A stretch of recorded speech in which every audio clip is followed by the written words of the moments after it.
tan a plus b এর মান আসলে কি? এটা বের করার আগে তিনটি সূত্র জানতে হবে।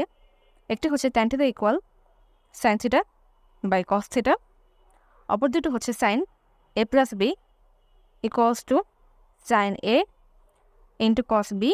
Plus cos a into sin b এবং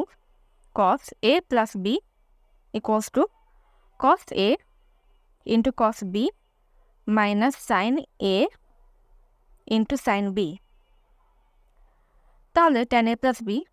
equals to sin a plus b divided by cos a plus b equals to sin a plus b সূত্রের বসাই, যা হলো sin a into cos b plus cos a into sin b divided by cos a plus b সূত্রের বসাই, যা হলো cos a into cos b minus sin a into sin b। এখন লব এবং হরকে cos a into cos b তে ভাগ করে দিচ্ছি, তাহলে sin a into cos b plus cos a into sin b by cos a into cos b divided by cos a into cos b minus sin a into sin b by cos a into cos b equals to লবের প্রথম অংশে থাকে sin a into cos b by cos a into cos b plus লবের দ্বিতীয় অংশে থাকে cos a into sin b by cos a into cos b divided by হরের প্রথম অংশে থাকে cos a into cos b by cos a into cos b minus হরের দ্বিতীয় অংশে থাকে sin a into sin b by cos a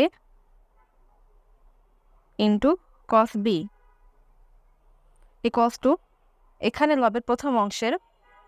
sin a by cos a এর মান হলো tan a এবং cos b কাটাকাটি যায়, প্লাস লবের দ্বিতীয় অংশে cos a কাটাকাটি যায় এবং sin b by cos b এর মান হলো tan b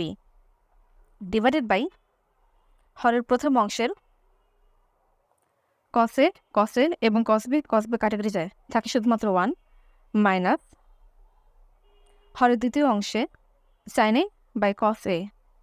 এর মান হচ্ছে tan a এবং sin b by cos b এর মান হচ্ছে tan b। সুতরাং tan a plus b equals to tan a plus tan b divided by 1 minus tan a into tan b। ব্যাস, মান বের হয়ে গেল।